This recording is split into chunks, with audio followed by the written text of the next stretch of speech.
para sa balat ng lupa. Siyempre yung title nyo parang spook to ng pinakamagandang hayop sa balat ng lupa. May mga e-spook, may mga eksenang e-spook nyo yung mga ibang mga pelikula. Ay, wala po. Wala. Situational talaga yung buong kwento po. Doon na lang kami humugot ng comedy.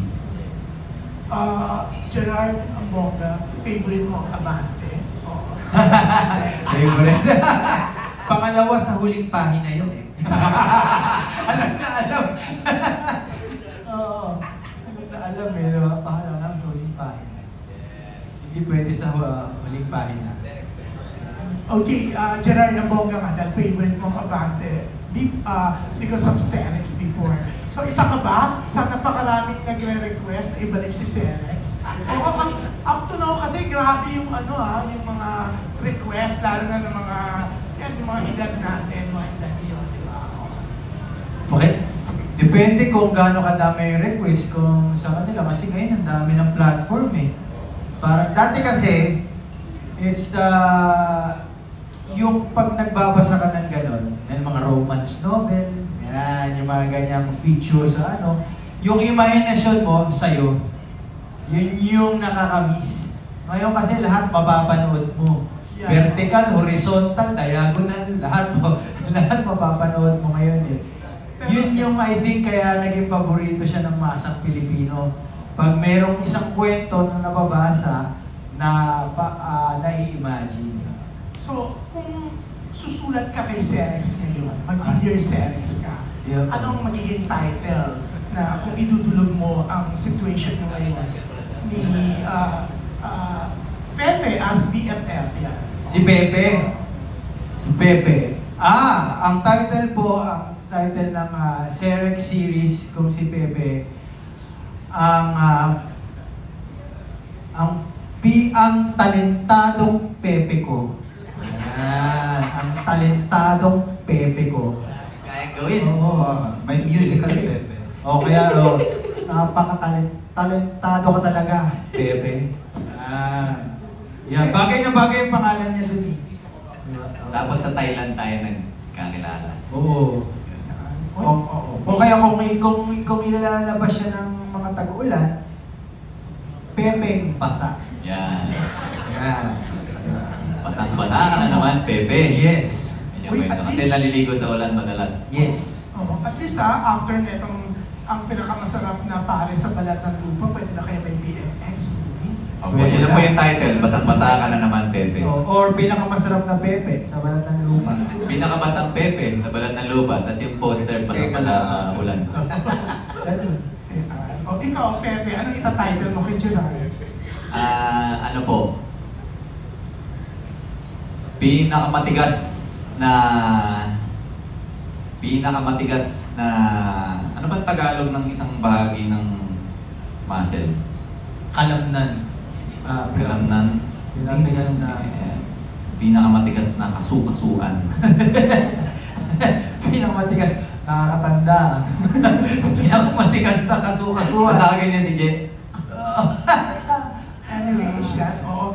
Babaguhin ko na ang tanong kasi makakalaya nila sa BMX to. Sa mga simento ipapalabas. Sige po. Pero yan, parang ang saya niyo magkasama. No? Siyempre, dami niyo ng pinagsamahan. Pero you consider ang isa't isa as close friend? O pwede bang... Oo naman. Yes po, definitely. So, how about you, Gerard? Yes, sobra. Sabay mo pala yung sagot mo, no? Ako po, sakto. Ako sa ako lang. Siguro mga 2 bars lang. Pero anong mga pangyayari na pinagsamahan niyo na hindi niyo makakalimutan? Or about your friendship?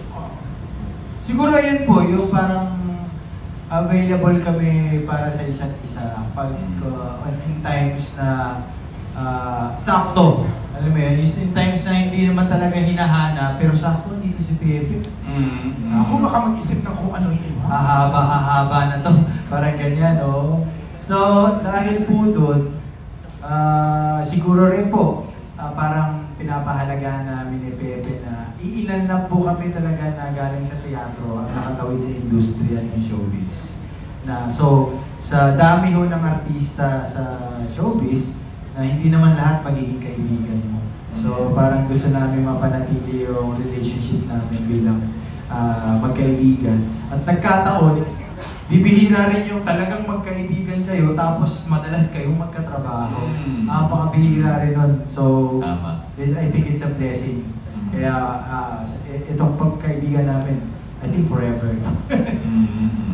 Tsaka si Jay, marami na siyang narinig na kwentong pag-ibig ko na hindi ko kayang sabihin sa inyo ngayon dahil ayoko nang maapektuhan yung buhay ng ibang tao ngayon na Tagal na rin, oo. pero yun, ganun kalalim yung pagkakaibigan namin kasi isa sa mga bibilang sa daliri. Ayan, si TJ tsaka si Jay na pinagkukwentuhan ko ng mga ganong very personal stories. Close namin si TJ. Love you, Tolls. Mukha nang hindi. Actually, kwento ko lang po, no? Love you, Tol. Kwento ko lang po na, kung okay lang din siguro, no? May post si Pepe no, na nung tinanggap niya yung project na sabi niya, I'm happy na to be accepting this work with two of my closest friends in the industry, and nakakataba siya ng puso na binanggit kami ni Gerald doon. So that was really a beautiful moment. Yeah. Beautiful moment. Nakakataba ng puso lang. So, yeah, it's so nice, no? Pero, kasi tatlo naman kayo, in fairness, no? Tatlo kayo sa mga komedyante ngayon na talagang ang tatalino, ang galing. Ay, salamat. Thank you. Maraming fans. Pero Direk Rainier, anong experience mo sa mga kabulusagan nila? Or how's doing this movie with Gerard, Pepe, and syempre kasali din si Asaka si TJ. Yung experience po, ay masaya nga po at nung pinag-uusapan po kasi namin ito bago kami mag-start nung shoot. Kasama ibang kasi na Sir Gene Padilla, si Edemon. Ang naging goal talaga din namin po parang ibalik yung paggawa ng male comedy. Pero this time, for everyone. Kumbaga hindi na yung kumbaga parang mas progressive. So I think in terms of experience, parang siyang throwback Parang lahat ng mga 90s na jokes na applicable sa panahon ngayon, sinubukan namin.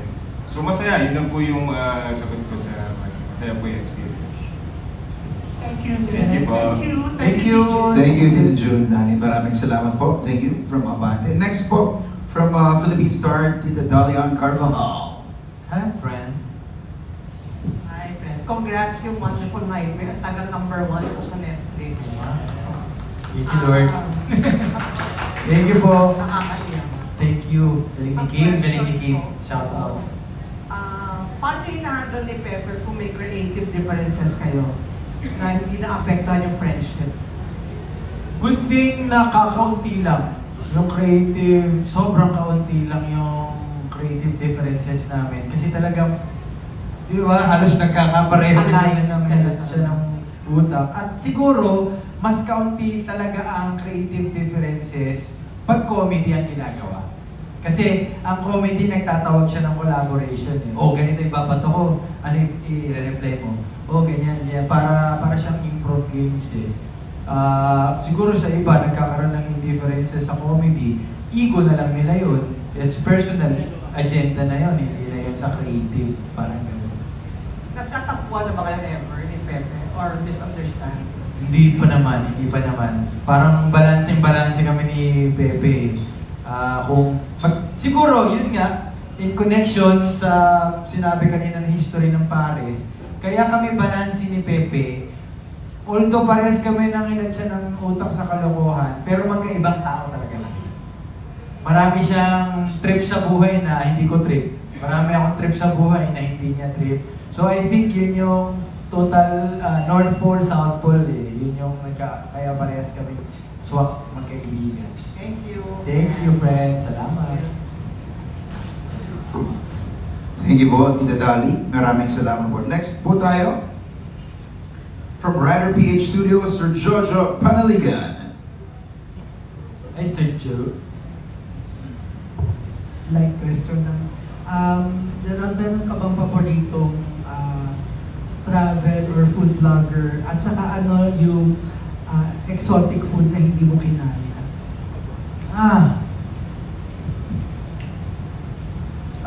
Favorite food vlogger, travel vlogger, meron, well, of course, si Anthony Bourdain.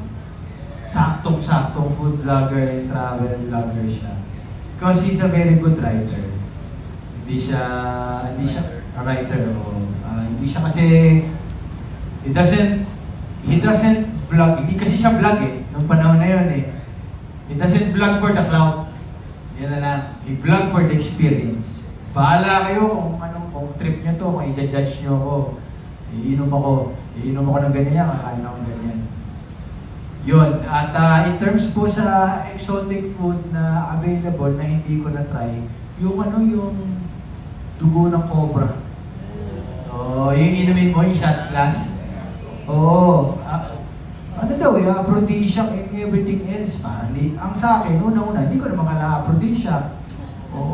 Tapos, pangalawa, parang hindi naman ako naniniwala rin na may maitutulong yung dugo ng ahas sa pamumuhay ko ngayon.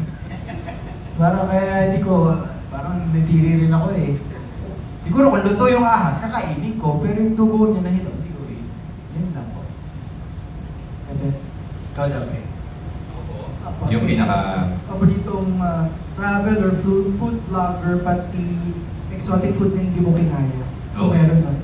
Yung exotic food na hindi ko kinaya sa Lagubang, sa Nueva Ecija, Pinrito, sa sa Thailand, masarap Nung kinain po namin para sa Big Bird, masarap siya. Para talagang, may MSG. Crunchy. Walang lasang insekto. Wala. Yung sa Lagubang, nung pinakain sa akin ng kababata ko sa Nueva Ecija, pagkagat mo, yung unang kagat, prito. Pero biglang gagapang yung lasa ng insekto sa buong lalamunan ng bibig mo. Yun. Aftertaste. First and last time I did that. Tapos, traveler. Food vlogger. Sa ngayon, kalimutan ko yung pangalan. Mamaya po pag maalala ko, sabihin ko sa inyo. Ano po pangalan niyo, Lisa? I-message niya sa'yo. Ha? Sergio. Sir Jojo. Pasensya rin po pala, Miss, Tita Dali, nagsira ko kanina nung nag-question.